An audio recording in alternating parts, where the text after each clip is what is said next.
Hey everybody, so what excuses are you using to not go live in your business? You've been told by mentors, you've been told by leaders in the organization, you've been told by leaders in the industry, you have to go live, right? To grow your business, to grow your network, but you're still holding yourself back from doing it. So I'm curious, what excuses are you using to not go live? Let me know in the comments. And if you have a list of excuses, we're going to talk about some of the most common ones that people use today, and we are going to squash them in their tracks. And one of those excuses that people use a lot of times is content, right? I don't know how to come up with content. So I'm going to give you 8 different ways that you can come up with content for live. So stick around if you think that this is some information that you could use. And as you're hopping on, go ahead and drop your name, where you're from in the comments so I can say hello. And for those of you that don't know me, I'm Tanya Humphrey, and I'm one of the mentors here in the Fast Track community at attractionmarketing.com. So as you're hopping on, go ahead and say hi. I see that Becky, you're on. Hello, she's one of our Elevation members. Nicole, hello, I see you joining. Stacy, thanks for hopping on, guys. I also want to know as you're hopping on what excuses you're using to not go live. Okay, so let's talk a little bit about some of the most common ones. For example, when you got on today on this DDOA, when you first got on, did you go, okay, why is she in workout clothes? Wait, how come she's not wearing lipstick? Why isn't the background behind her absolutely perfect? Or did you get on thinking, okay, this is content I need. I hope that she drops some good information. I'm really curious which kind of thought process you had as you got on. And I'm going to tell you, most people get on because they want to learn content. So here's my first lesson about going live. You do not have to be perfect, okay? Get on and just be authentically you, because it's not about you. It's about your audience, and it's about the content that you're putting out, and it's about what your audience wants to learn from you. And as soon as you stop thinking about yourself having to be perfect, your hair having to be perfect, your makeup, have to be perfectly dressed, and start thinking about the fact that you have an audience in front of you and they're looking to learn things from you, then the whole being perfect thing goes out the window. Honestly, nobody relates to perfect. Nobody. How many of you are in health and wellness? I know we have a lot in our community in health and wellness, and you guys are out there working out, eating right? So jump on right after a workout and give a little tip maybe on the workout that you just had, for example. But you don't have to be perfect. You really don't. So that's the first excuse. I want to make sure we squash that. And I'm not seeing any comments, so if you guys are commenting, I am really sorry. Let me see if I can. Nope. Yeah, for some reason I'm not seeing comments, so I'll go back and reply to the comments. But I see you guys hopping on, especially for friends on Facebook. So, okay, so that's the first one, is you do not have to be perfect, just squash it. Here's the next one. People say, well, I don't have the right equipment, or I don't have, the right setting. I don't have the Hollywood studio rented out so that I can do my lives, right? Guys, again, that is also not needed. So here's the basics of what you need for a live. You need your phone with a decent camera. That's what this one's on, right? And a decent camera, and then also a decent speaker so people can hear you. You need decent lighting, and you want the lighting to be in front of you, because if it's over your head or under your face or behind you, then you look like you're either part of witness protection or possibly a horror movie. So you don't want to look like that, right? But so the lighting's in front of you. You want the camera to be about eye level, and you don't want to look at yourself when you're doing lives. You want to look at the camera. Because if you look at yourself, then it's impersonal. It looks like you're not talking to your audience. It looks like you're talking to yourself, right? Which is a little weird, even though it feels that way sometimes when we go live.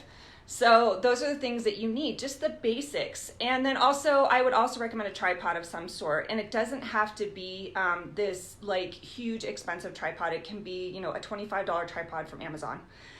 So remove those excuses, right? You don't need this massive amount of equipment to go live. Use what you have and make it work. So that's the second excuse I'm going to go ahead and squash for you guys. I hate that I cannot see the comments. It's driving me crazy. One second, I just want to see. Nope. Okay. For some reason I can't see the comments. So, all right. So then the third excuse that I hear a lot when I'm working with students is, I just don't know what to talk about. I don't know what content to talk about. If that's you, let me know. If it is you now or has ever been you.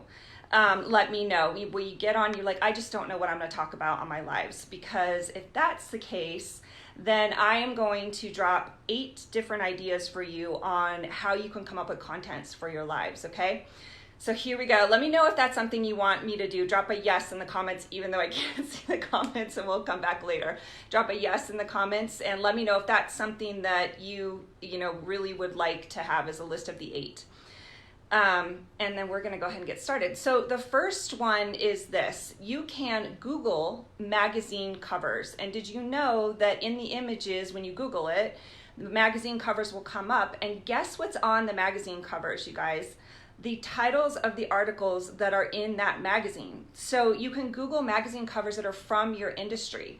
For example, if you are in network marketing, right, and you're training network marketers, for example, how to build online, you can go on and Google Entrepreneur Magazine, Network Marketing Success. Those are just a couple.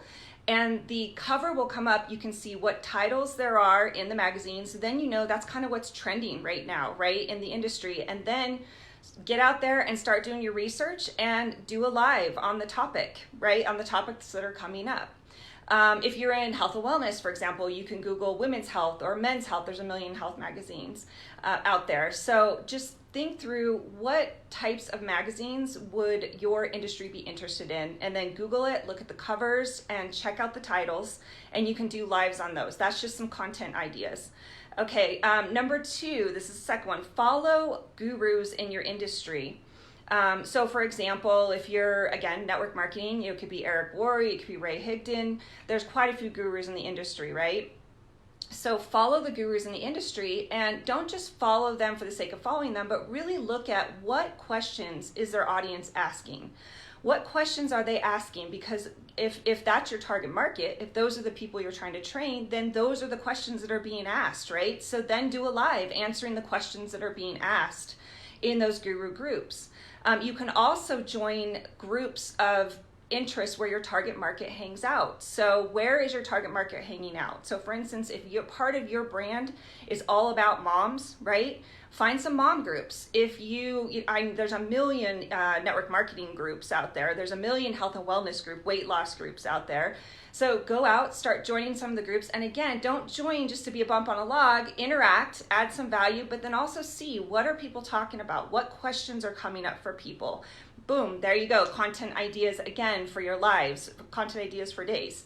The other thing you can do is you can make a list of 10 frequently asked questions that constantly come up about your industry or about your business. And you can do, there you go, 10 lives answering the frequently asked questions that people ask you about your industry. So let's see, how many is that? I made notes for this part. I didn't want to forget anything. Okay, that was number 4. So number 5 is this. Interviews, you guys, or just Tuesday chats or Friday chats or Monday morning coffee, whatever you want to do, but find somebody within your network, within your groups, within your community that you built up, and ask them to do an interview with you on your page.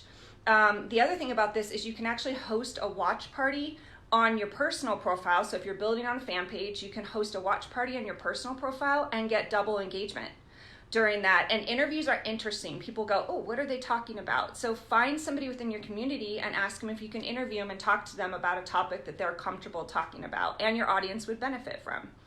So that's number 5. Number 6 is to read a book or a blog. In network marketing, we are always reading, aren't we? Tell me what books you guys are reading right now, because I can almost guarantee everyone on this live right now is reading something. So read a book or a blog and then give your biggest takeaways from that book or blog. Obviously citing the author, right, of the book or the blog, because you don't want to steal content, but cite the author, cite the book, and then give your biggest takeaways, and then what did you personally take from what it is that you're reading.